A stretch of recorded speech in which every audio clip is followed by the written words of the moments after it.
Ceci est un livre audio autogénéré par Google. Introduction. À travers le temps et les époques, de nombreuses transgressions restent hors d'atteinte des instances judiciaires et infrajudiciaires, d'une part parce que les policiers et les agences gouvernementales ne les voient pas, et d'autre part parce que les tactiques déployées par les acteurs sont suffisamment sophistiquées pour berner tout le monde. En l'occurrence, on assiste donc à un jeu incessant du chat et de la souris, les uns multipliant les manœuvres pour rester hors de portée des autorités, les autres déployant des ressources notoires pour mener à terme des enquêtes afin de mettre en lumière les nombreuses violations de la loi. C'est le fondement même du travail des forces policières, confrontées aux malversations de nombreux segments de la société. Dans un tel contexte, l'écart entre la partie visible de la délinquance, des actions inscrites dans le code pénal, et la part notoire d'invisibilité, le chiffre noir de la criminalité, c'est-à-dire l'écart entre ce que nous voyons, les arrestations, les procès, les plaintes et les témoignages des victimes, et par ailleurs ce qui est dissimulé, tout ce qui reste caché en raison des actions orchestrées par les infracteurs, n'en finit plus d'interpeller les autorités compétentes, les gouvernements, les régulateurs, les politiciens. Certes, on comprend qu'une des conditions sine qua non de tout acte illégal, c'est de rester à l'abri des regards inquisiteurs, parce qu'à l'évidence, pour les infracteurs présumés, il importe de ne pas se faire intercepter. Mais qu'en est-il dès lors quand les transgressions aux lois, normes, règlements, surviennent dans un contexte légal du travail ? Concrètement, y a-t-il de vraies différences entre les crimes de rue, les crimes violents et les crimes en col blanc ? Faut-il les considérer différemment, notamment lorsqu'il est question du tort causé aux victimes ? Comment faut-il interpréter des actions et des omissions visant à dissimuler des conduites susceptibles de causer du tort à autrui ? Faut-il s'inquiéter de tactiques répétées qui tendent à soustraire de l'attention publique des pratiques commerciales dommageables pour la santé et la sécurité des travailleurs, la préservation de l'environnement, ou encore l'intégrité d'enfants malmenés au fil du temps ? Et surtout, comment appréhender la dissimulation déployée par des acteurs qui œuvrent au bien public, à la défense nationale, à la sauvegarde de l'économie ? À l'ère contemporaine, que nous révèlent les catégories d'infractions, les nomenclatures, les classifications des délinquants qui n'en finissent plus d'établir des différences entre ceux qui relèvent par exemple d'une organisation criminelle et ceux qui relèvent de la sphère légale ? Eu égard à des considérations sociales, historiques, culturelles, économiques et politiques, certaines personnes sont-elles plus dangereuses que d'autres ? Assurément, les multiples définitions et les caractéristiques de chacun des groupes de délinquants à l'ordre du jour façonnent nos perceptions, nos craintes et notre façon de les appréhender, tout spécialement lorsque vient le temps d'opter pour une voie de règlement spécifique. En l'occurrence, compte tenu des multiples définitions en vigueur au sein de la communauté scientifique, si plusieurs observateurs estiment que les crimes en col blanc ne sont pas vraiment graves et ne génèrent pas vraiment des morts, des blessés, des maladies, retenons tout de même que de nombreux chercheurs considèrent que les entreprises et les industries dont elles relèvent causent des torts considérables à des populations vulnérables.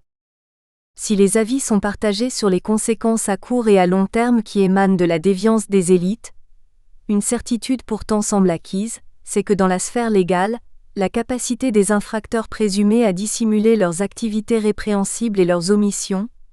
autant de situations pouvant causer des torts considérables à autrui, constitue un champ d'intérêt sociologique et criminologique sans fin. Incidemment, après plusieurs années à sonder les crimes en col blanc et les crimes systémiques, FIN 2017-2019, 2020A, 2020B, il semble un réel intérêt de poursuivre nos travaux en lien avec des procédures, tactiques, stratégies qui ne manquent pas de nous interpeller tant par leur ingéniosité, leur récurrence, que par la facilité avec laquelle les infracteurs présumés, des individus et des organisations, bernent les surveillants, les agences gouvernementales, les enquêteurs, la police. D'autant que plus souvent qu'autrement, les organisations puissantes et les individus qui y travaillent sont en mesure de dicter les conditions à l'intérieur desquelles elles veulent bien opérer, une assertion qui a pour corollaire le constat que la surveillance des infracteurs présumés en col blanc se décline volontiers à l'aune du laxisme. Or, l'intérêt de s'intéresser aux mécaniques contemporaines de la dissimulation, dans la sphère légale, c'est de pouvoir mieux saisir les motifs, les circonstances, les rationnels, les calculs et les discours explicatifs qui guident les opérations et les choix des organisations en situation d'autorité, alors que parfois les victimes se chiffrent par milliers, précisément en raison des décisions effectuées par les infracteurs dans le cadre de leurs opérations quotidiennes. Par voie de conséquence, dans ce livre, notre objectif est de mieux saisir la dynamique de la dissimulation en lien avec des organisations et les individus qui y travaillent, relevant de sphères diverses, commerciales, politiques, militaires, religieuses. Un choix méthodologique qui devrait permettre de comparer ce qui se passe au sein d'organisations fort différentes, de révéler les dissemblances, mais les points communs aussi. Nous nous proposons donc de réfléchir au processus de la dissimulation dans ses dimensions plurielles en prenant soin, à des fins de comparaison, de choisir des études de cas fort disparates les unes des autres. Le cas Purdue Pharma et la crise des opioïdes, le scandale Volkswagen et les émissions toxiques émises par ses moteurs diesel, l'affaire des crimes de guerre commis par les forces spéciales d'Australie, et les abus sexuels commis dans des communautés religieuses, Pennsylvanie, États-Unis, Angleterre et Pays de Galles. Dans le premier chapitre, de façon à mieux situer l'ancrage théorique qui guide nos travaux, nous revenons sur les notions de crime en col blanc et de crime systémique, l'occasion aussi d'explorer la dissimulation et ses multiples formes. Par crime systémique, il faut notamment entendre des situations où les acteurs utilisent le système politique, légal,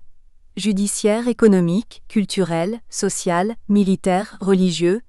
comme une arme pour commettre leur malversation. En outre, ils sont protégés par ce système tout particulièrement eu égard à des lois complaisantes, une mise en œuvre aléatoire des normes et règlements devant s'appliquer dans leur cas, des réseaux de contacts privilégiés et des mécanismes de déviation récurrents et efficaces, Autant que, sans conteste, les délinquants en col blanc ont la capacité d'agir sur leur environnement, de le façonner à leur convenance. Il est donc question de conduite individuelle et organisationnelle qui se déploie à hauteur du système dans lequel les acteurs font des affaires, au sens large. De fait, en adoptant un angle de recherche spécifique, celui des crimes systémiques,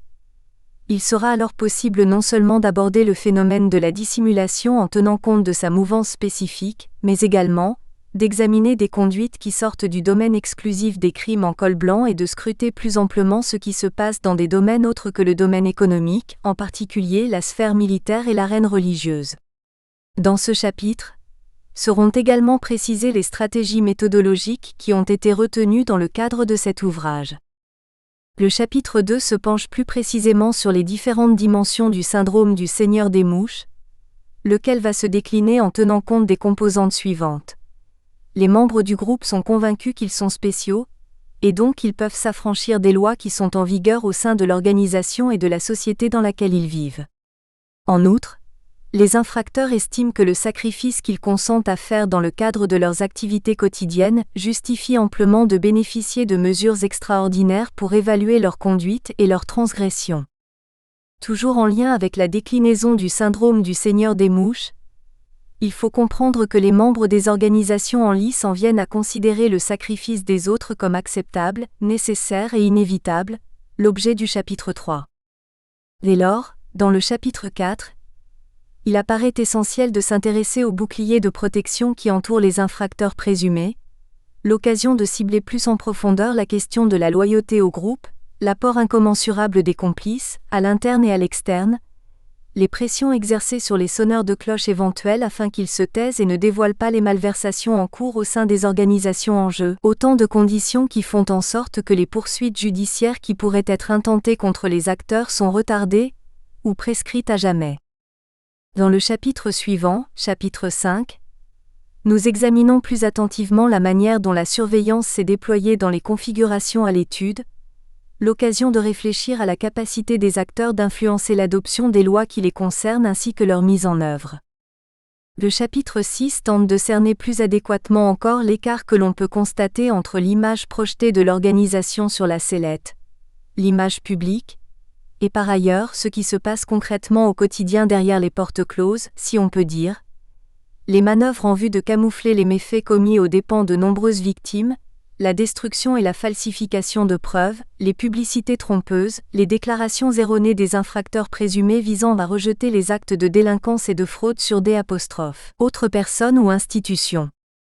Avec le chapitre 7 émerge le constat que le processus de la dissimulation et de l'immunité est caractérisé par un effet fractal. D'une part, à l'intérieur de l'organisation, les transgressions peuvent se déployer en cascade, passant de simples entorses à la règle jusqu'au meurtre, et donc les stratagèmes en vue de camoufler ces infractions vont s'intensifier. D'autre part, les phénomènes de dissimulation constatés dans les organisations à l'étude se retrouvent aussi à hauteur des industries et des systèmes dont relèvent les acteurs. Au bout du compte, nous discutons du paradoxe du bien-être collectif, chapitre 8, qui règne à hauteur du système dans lequel évoluent les infracteurs présumés. D'un côté, des organisations puissantes qui engrangent des bénéfices importants et qui mettent l'accent sur la protection de leur réputation. De l'autre côté, des populations et des consommateurs soumis à des attaques répétées, des morts par overdose qui se comptent par milliers en raison de la prise d'opioïdes, une pollution de L', air accrue par des véhicules dont les émissions toxiques ne sont pas bien calculées, des civils torturés et tués, des victimes nombreuses ayant subi des abus sexuels à répétition. Au final, on ne peut faire l'économie d'interroger l'autorité morale, politique, légale, économique, militaire, religieuse, de l'organisation lorsque vient le temps de réfléchir à l'indifférence régulière, organisée, délibérée et répétée qui se cristallise envers les populations vulnérables et le public en général, lesquels ne disposent pas nécessairement des outils juridiques pertinents en vue d'obtenir justice. Chapitre 1 Crime en col blanc et crime systémique, dimension conceptuelle et théorique. Fondamentalement, il y a lieu de penser que tous ceux qui commettent des actes criminels, relevant du code pénal, veulent que leurs actions restent secrètes. Assurément, on peut penser qu'il importe de rester hors de portée des autorités policières. Mais qu'en est-il de la délinquance en col blanc ? Comment se fait-il que des infractions qui causent du tort à autrui perdurent dans le temps et dans l'espace ? Faut-il toujours obéir aux ordres reçus ? Est-ce que les crimes en col blanc causent moins de tort et de dommages à la société que les autres formes de criminalité ? Génèrent-ils moins de victimes que les autres formes de criminalité ? Faut-il mettre l'accent sur la délinquance des pauvres, celle des populations marginalisées ? Faut-il se centrer sur les infractions qui mettent en péril la propriété, et donc par exemple mettre l'emphase sur les délits d'acquisition ? Faut-il viser les criminalités qui mettent en péril le capitalisme ? Faut-il se montrer magnanime envers des acteurs qui œuvrent dans des entreprises respectables ? Les transgressions des délinquants en col blanc ne seraient-elles qu'économiques ? Pourquoi est-ce primordial de savoir que des industries d'envergure, dont les pétrolières, financent les institutions policières qui défendent les intérêts des élites ? Au nom du bien réalisé dans le cadre d'opérations commerciales, du travail religieux, des activités de défense du territoire, faut-il mobiliser d'autres critères d'appréciation pour juger les conduites des infracteurs présumés, des individus et des organisations ? Comment apprécier des actions susceptibles de générer des maladies, des blessures, des morts, alors même que ces comportements sont soustraits plus souvent qu'autrement de l'attention publique, en raison précisément de la dissimulation organisée qui a été orchestrée par les principaux intéressés, parfois aussi avec l'aide de réseaux de complices fort efficaces en la matière ? On le voit, dès lors que l'on traite de crimes en col blanc, parce que les actes illégaux qui sont commis ressemblent souvent aux activités qui sont déployées dans le cadre du travail quotidien des acteurs,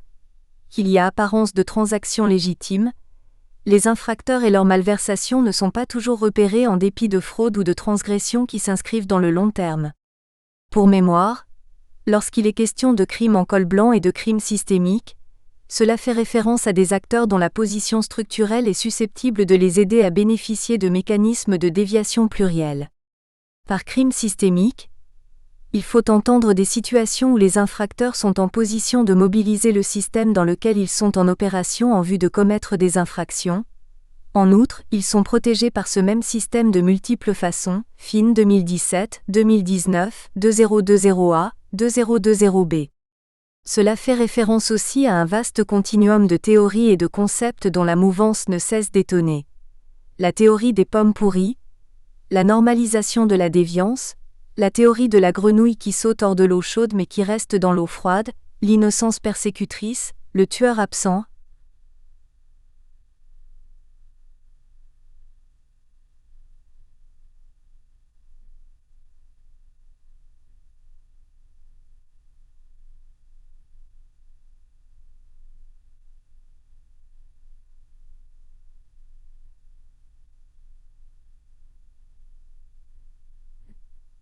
1998, et son corollaire, le sacrifice nécessaire de populations vulnérables, pour n'en nommer que quelques-uns. Aussi dans ce chapitre, afin de mieux situer notre propos en lien avec la dissimulation des conduites d'infracteurs puissants, nous revenons rapidement sur les aspects les plus caractéristiques des crimes en col blanc, avant de préciser certaines notions relatives au camouflage en milieu organisationnel. Par la suite, nous abordons plus en profondeur l'angle de recherche retenu dans nos travaux, les crimes systémiques. En l'occurrence, parce que le phénomène de la dissimulation dans un contexte organisationnel légal va se moduler différemment selon les lieux, les époques et les acteurs, il importe d'étudier le phénomène de la dissimulation en tenant compte, non seulement, des conduites qui se développent dans une organisation, celles qui se déploient à hauteur de l'industrie dont relèvent les acteurs, mais également en tenant compte du système politique, légal, économique, dans lequel ils sont en opération. À la fin, sur la base de 4 études de cas, Purdue Pharma, Volkswagen, les forces spéciales australiennes, les abus sexuels commis dans des communautés religieuses aux États-Unis, en Angleterre et au Pays de Galles, il devrait être possible de cerner le phénomène de la dissimulation, un phénomène qui ne manque pas de susciter la controverse parce que les infracteurs présumés auxquels nous nous intéressons œuvrent très précisément dans le domaine légal. À la fin, dans la dernière section, les questions méthodologiques retenues dans ce livre sont présentées ainsi que leur opérationnalisation. 1. Les crimes en col blanc, des crimes sans gravité ? En dépit des apparences, il n'y a pas vraiment de définition légale des crimes en col blanc, GES, 2002, et les problèmes d'encadrement judiciaire et infrajudiciaire des conduites des élites n'en finissent plus de diviser les chercheurs. En effet, parce que les crimes en col blanc renvoient à un concept à géométrie variable, ce terme ne fait certes pas l'unanimité chez les chercheurs, tant les ambiguïtés qui le modulent font polémique. Fort récemment d'ailleurs, lors d'une présentation donnée par un conférencier auréolé d'une réputation de plusieurs kilomètres, suite à une question que j'avais posée en lien avec les crimes en col blanc, cet illustre criminologue me répondit assez vertement « On ne dit pas white collar crime mais corporate crime » et ajouta-t-il « Ça fait bien longtemps que je n'ai pas entendu cette expression ». Sa réponse me laissa médusé, et peut-être même sans le savoir il venait d'ouvrir une boîte de Pandore. Cette anecdote d'un autre âge n'en constitue pas moins un prétexte pour aborder à nouveau des différences sémantiques et des querelles de clochers légendaires, tant le terme crime en col blanc est empreint de polysémie. En effet, dès lors qu'il est question de la déviance des élites, la question de la terminologie n'en finit plus de diviser la population académique, laquelle depuis de nombreuses décennies tente de définir les contours d'un champ de recherche qui emprunte autant à la politique, à l'économie, au social, au droit qu'au culturel. Il faut dire que dans sa définition, Sutherland, 1940-1983, précisément l'auteur à qui on attribue le terme crime en col blanc, oscillait entre les actions imputables à une personne et par ailleurs celles qui sont commises par une organisation, d'où les confusions et les tentatives des chercheurs de se dissocier ou de s'en rapprocher de sa lecture de conduites qui se produisent dans un contexte économique. Le débat fait toujours rage depuis. D'autant que de manière spécifique, lorsque l'on cible la sphère légale, il n'est pas toujours aisé de distinguer entre ce qui relève d'activités que l'on peut qualifier de normales pour les acteurs, et ce qui s'inscrit dans le domaine de l'illégalité. Encore aujourd'hui de nombreux chercheurs préfèrent mobiliser précisément cette terminologie, les crimes en col blanc plutôt qu'une autre, même si certains optent plutôt pour des termes précis. Corporate crime, occupational crime ou organizational crime, Calavita et Pontel, 1990, Poveda, 1994, pour n'en nommer que quelques-uns. D'autres chercheurs, quant à eux, ont opté pour d'autres terminologies encore, afin de rendre compte notamment de spécificités propres à la délinquance des élites. Entre autres, le terme illégalisme privilégié, Acosta, 1988, ou encore l'expression déviance des élites, Simon et Edson, 1982, ou bien aussi le concept de State Corporate Crime, Michalowski et Kramer, 2006, la liste est longue. De fait, dans leurs travaux, l'objet de recherche des chercheurs varie grandement selon les catégories d'infractions retenues pour distinguer les conduites à l'étude entre elles.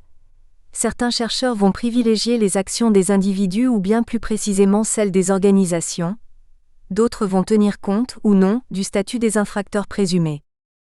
Plusieurs études portent précisément sur le laxisme dont font preuve les agences gouvernementales à l'endroit des acteurs lors de leurs diverses interactions.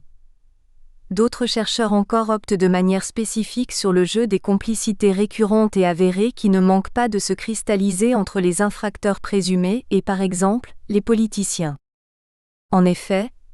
il ne faudrait pas sous-estimer le pouvoir que donne le versement de sommes d'argent importantes aux partis politiques ou aux forces policières,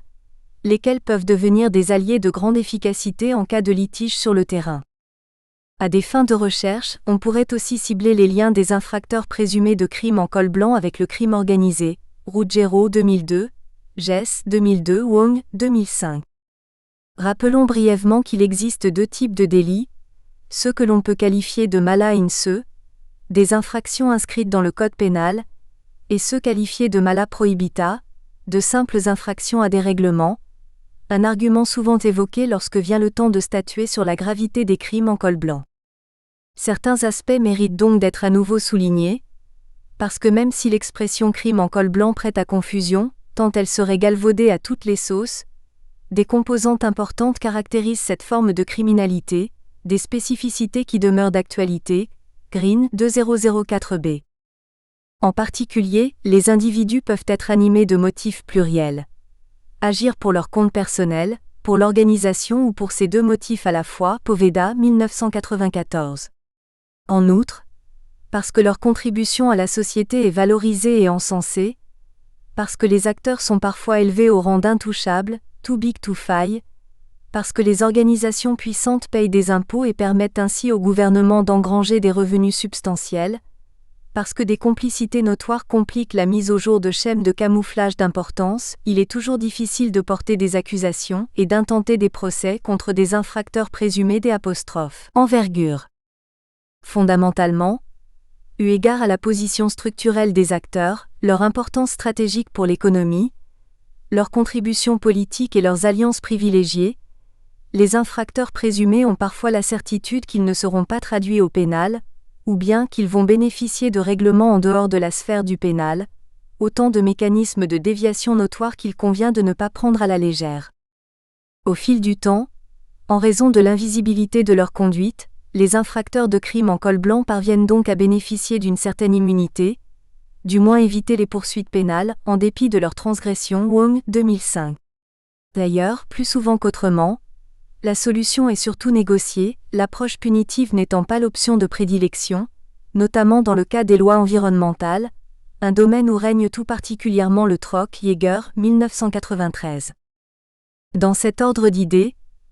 il importe d'aborder la question de la capture des agences gouvernementales, laquelle a pour conséquence des délais notoires dans l'implantation des lois et dans les mises en accusation des infracteurs présumés.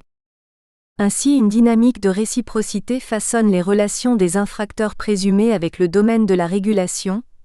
la sphère politique, les arènes judiciaires. En fait, pour mieux saisir cette dynamique qui se joue à plusieurs acteurs, année après année, il faut reprendre un à un les arguments développés par les chercheurs qui œuvrent dans le champ des crimes en col blanc. D'une part, les crimes en col blanc sont souvent présentés comme n'étant pas violents, ou encore ils ne feraient pas vraiment de victimes. Or, même si les infracteurs de crimes en col blanc n'utilisent peut-être pas toujours la violence pour parvenir à leurs fins, sans conteste, en bout de ligne, leurs opérations génèrent des torts considérables aux populations vulnérables. Il est notamment question de la destruction de leur habitat, de leur environnement, et eu égard aux activités transgressives des sociétés commerciales, les morts, les blessés, les malades se comptent par milliers. Quant aux travailleurs, les problèmes liés à la santé et à la sécurité au travail représentent un domaine où les incidents sont pluriels et les récidives innombrables. D'autre part, depuis belle lurette, la mise en lumière de la mouvance particulière des crimes en col blanc a précisément permis de montrer les inégalités profondes qui affectent les populations démunies et par ailleurs, les organisations puissantes en position de faire valoir leurs droits, parce qu'à l'évidence, il faut revoir le mythe de la neutralité en matière d'adoption des lois, mythe qui a explosé en raison de l'intérêt renouvelé pour les crimes en col blanc, Poveda 1994. Et surtout, il ne faut pas craindre de mettre en relief le rôle joué par le pouvoir et les privilèges des élites, tout particulièrement dans la modulation des lois qui les concernent et dans leur mise en œuvre, soit le double standard en justice, Poveda, 1994, fin 2011b. C'est-à-dire que les infracteurs de crimes en col blanc enfreignent régulièrement les lois, qu'ils tentent de s'affranchir des règlements qui s'appliquent dans leur cas, qu'ils cherchent à obtenir des exemptions et qu'ils cherchent toujours plus à contourner des mesures visant à protéger le public et les populations vulnérables, avec pour résultat des produits impropres à la consommation qui inondent les marchés, des populations et des travailleurs exposés à des risques notoires pour leur santé et leur sécurité,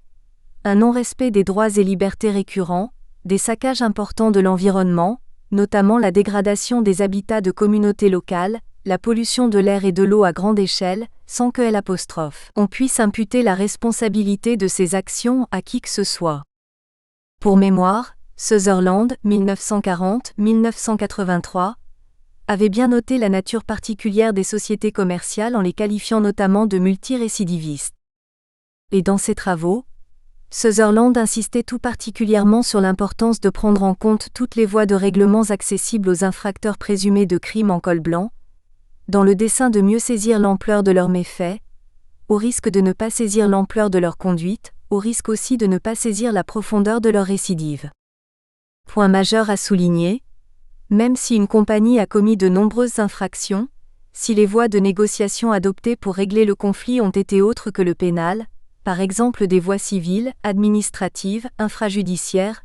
lors d'une première condamnation au pénal, le dossier de récidive de cette compagnie ne sera pas pris en compte. C'est ainsi que British Petroleum avait obtenu l'autorisation d'extraire du pétrole en haute mer, avec les résultats catastrophiques que l'on connaît fin 2015A, 2015B. Les exemples de cette assertion abondent dans toutes les industries ou presque, par exemple les industries relatives au pétrole, à l'amiante, au tabac, d'autant que les entreprises et les industries multiplient les manœuvres en vue de soustraire de l'attention publique des cas où des travailleurs ont été blessés ou tués. Ainsi, dans le cas de crimes en col blanc, parce que de nombreuses voies de règlement sont accessibles aux accusés, cela a pour effet de ne pas permettre à tous les coups d'avoir une vision d'ensemble de leur conduite, de toute leur conduite, qui cause du tort à autrui. C'est pourquoi assurément, lorsqu'une étude de cas porte sur une compagnie particulière, il serait tout à fait judicieux de tenir compte de l'ensemble des autres infractions commises dans le pays d'origine ou ailleurs sur un autre site d'exploitation, au risque, encore une fois, de ne pas saisir l'ampleur des torts causés à autrui. En somme, au fur et à mesure de leurs interactions, les relations privilégiées que les acteurs développent avec les régulateurs, leurs partenaires d'affaires, les banquiers, les comptables ou encore les policiers, facilitent des complicités fécondes et multiples, sans compter que ces relations de réciprocité facilitent l'obtention d'exemptions fort utiles en vue de ne pas faire l'objet de l'attention des organes de surveillance. D'autant qu'il existe une confusion à l'intérieur des organisations elles-mêmes. Des conduites illégales peuvent être considérées comme étant tout à fait normales au sein d'une industrie donnée, les acteurs estimant que ce sont les lois qui sont en retard sur les pratiques ayant cours dans leur domaine spécifique. 2. Dissimulation et immunité, motivation et tactique plurielle. Indépendamment des considérations sémantiques évoquées plus tôt, il y a lieu de rappeler que les infracteurs présumés de crimes en col blanc disposent de la capacité de rendre leurs actions invisibles, Wong, 2005, Goetz, 1997, parce qu'à l'évidence la partie visible des actes criminels qui sont commis est bien faible en comparaison de l'ensemble des infractions qui sont perpétrées sur une base quotidienne, mais en raison du camouflage orchestré par les acteurs, ces infractions demeurent hors d'atteinte. Et les délinquants en col blanc réussissent ce tour de force notamment parce que leurs actions se passent dans des lieux en général inaccessibles au public, dans des suites d'hôtels, des banques, des salles de conférence, des jets privés. En outre, en utilisant un ordinateur et les voies rapides de l'Internet, les répercussions des méfaits des infracteurs vont se moduler en différé, parfois selon l'ouverture des bourses et des marchés, Ruggiero 2007. Alors que, par définition, les crimes de rue sont beaucoup plus visibles. Les policiers peuvent repérer plus facilement les individus en cause, ils peuvent avoir été captés sur caméra, on peut aussi faire un appel à témoins. Par opposition, de façon incommensurable et en continu, dans le cas des crimes en col blanc, les infracteurs disposent d'un pouvoir exceptionnel, celui de créer la réalité, laquelle semble vraie jusqu'à preuve du contraire, Alvezalo 2014. Dans cet ordre d'idées, Certaines conduites des délinquants en col blanc ne sont tout simplement pas traitées comme des transgressions, en raison de la manière dont les agences gouvernementales et la police interprètent les véritables causes des malversations observées. Goethe, 1997. Incidemment, la capacité des acteurs à présenter leurs actions comme étant des accidents n'en finit plus d'étonner. Fine 2015A, 2016A, alors que dans les faits, un historique de négligence a contribué à créer une situation qui a généré des morts, des blessés et le développement de maladies graves. Autrement dit, les sociétés commerciales sont en mesure de présenter leurs opérations comme étant sécuritaires, alors que concrètement parfois on est face à de l'improvisation. Nous espérons que vous avez apprécié cet aperçu. Pour continuer à écouter ce livre audio sur Google Play Livres, utilisez le lien dans la description de la vidéo.